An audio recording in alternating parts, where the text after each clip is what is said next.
Last video, I spoke to you about prayer and what prayer is all about. Today, I want to continue speaking to you about what prayer can do and the outcomes that prayer can produce in our lives. One major result that prayer can produce in our life is the supernatural. When we pray, we interact with God, who is a supernatural being. And by interacting with Him, we are giving Him an invitation to get involved in our natural affairs.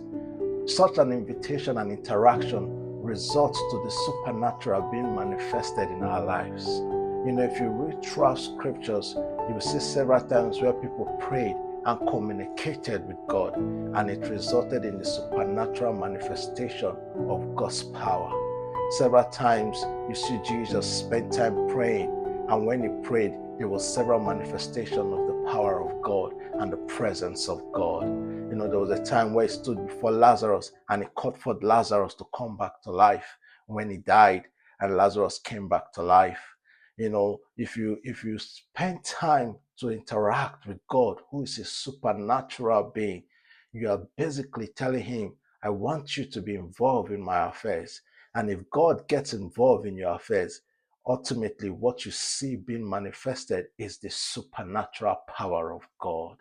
Are you in a situation or circumstance today that requires God's supernatural power?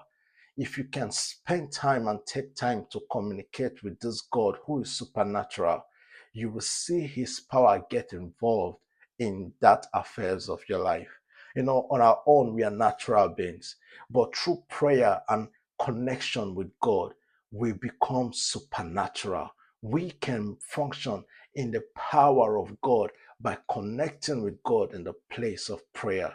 And you see, as you pray fervently from the depth of your heart, God is in a hurry to manifest and reveal his power and his personality to you.